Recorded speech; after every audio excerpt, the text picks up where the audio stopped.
Okay, we're going to continue on with our availabilities this morning at Martinsville Speedway. We are now joined by Ryan Blaney, driver of the number 21 Motorcraft Quick Lane Tire and Auto Center Ford for the Wood Brothers Racing. Ryan, while this is your first start in the NASCAR Sprint Cup Series here at Martinsville Speedway, the Wood Brothers have a very rich history at this track. Talk about the anticipation you have, but also, Glenn and the rest of the team in being back here at this track for the first time since 2011. Yeah, well, good morning, everybody. But it's nice to be back in Martinsville with the Wood Brothers team. It's neat to be back at pretty much their home track.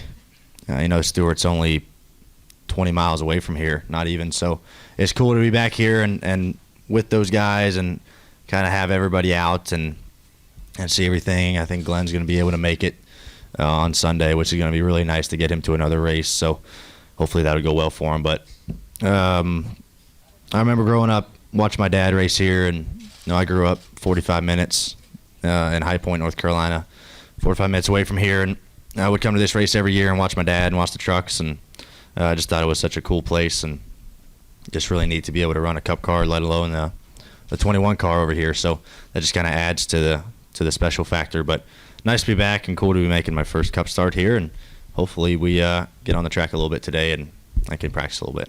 All right, we'll go ahead and open it up to questions. Please raise your hand if you have a question, and we'll start up front here on the left. All that being said, do you feel any pressure with the Wood Brothers being here at their home track the first time they've been back in a few years?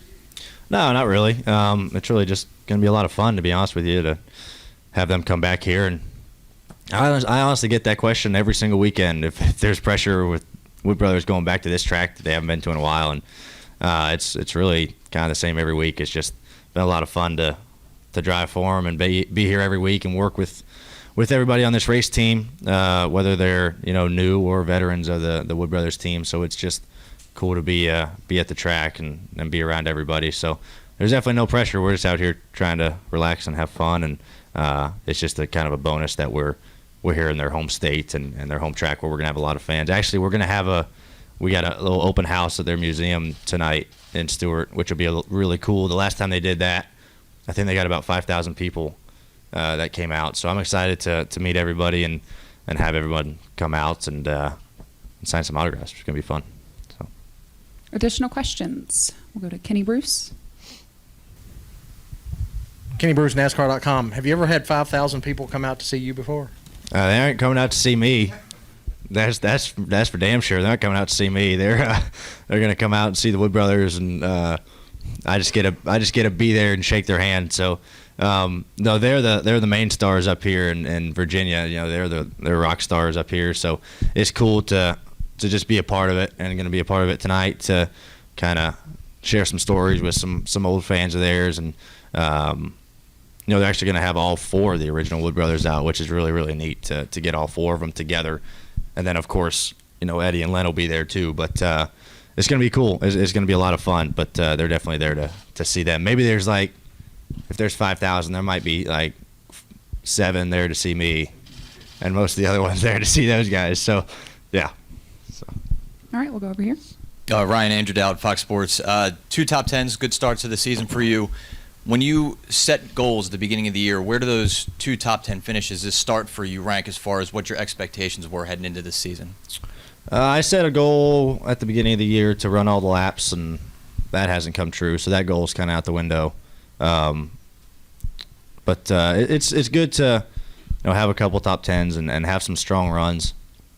Obviously there's some races you wish you could take back, like Atlanta and Fontana a couple weeks ago. We blew a tire, but that's just problems you have to minimize, and it stinks that you have 2 of them early off in the year, but you try to learn from them as much as you can and try to grow from them and have those not happen again.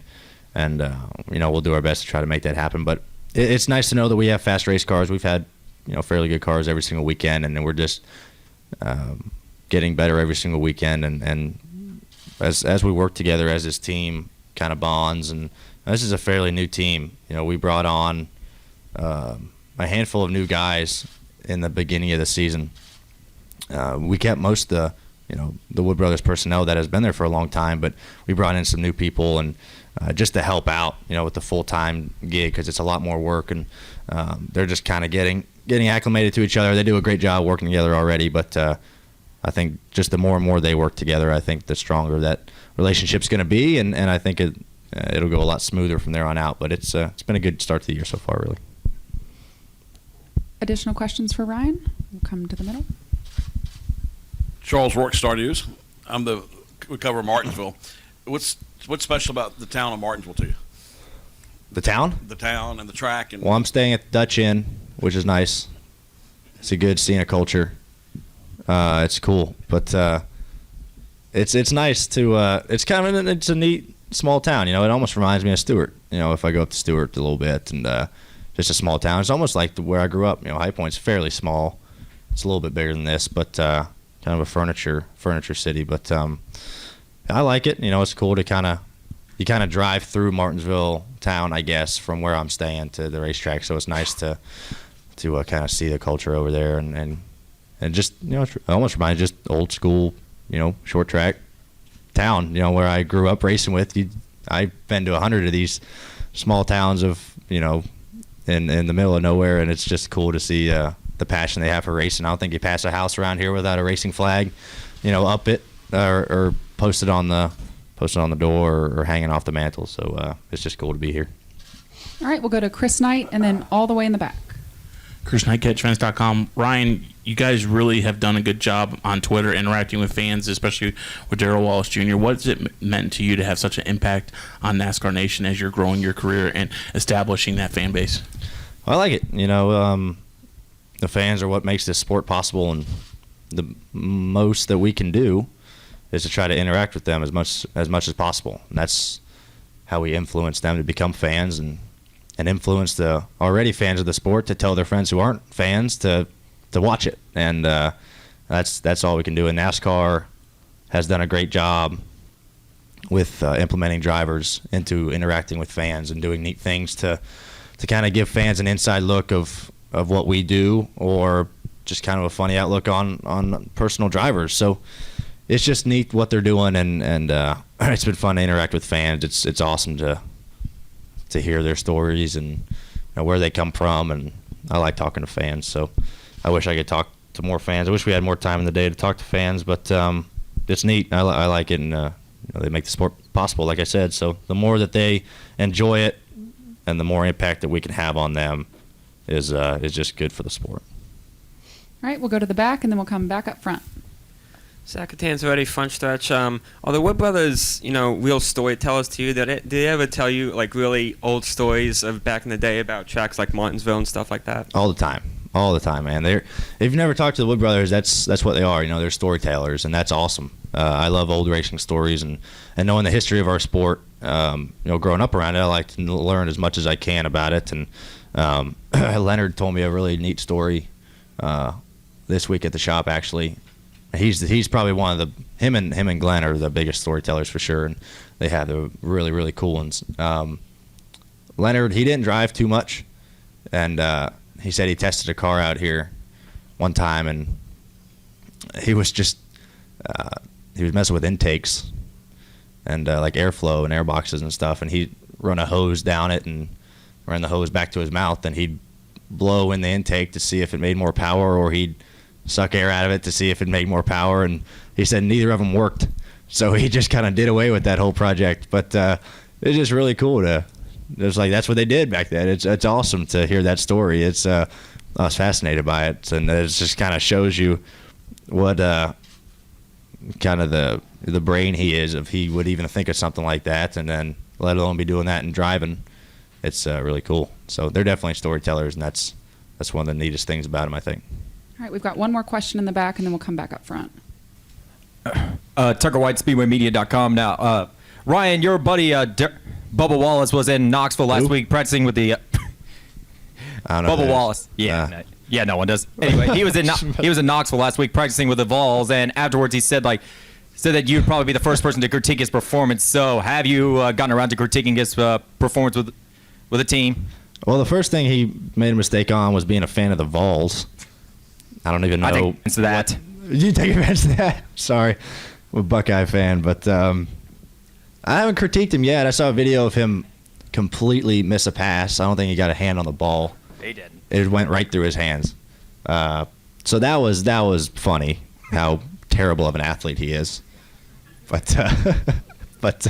he's a pretty good athlete. But that's cool, man. I saw him do that, and I'm like, man, I'd like to go do that with Ohio State or something. So maybe that'll kind of sway me to go do it. But I haven't critiqued him yet. No, I haven't given him too hard of a time for it. All right, we'll come up here to the left.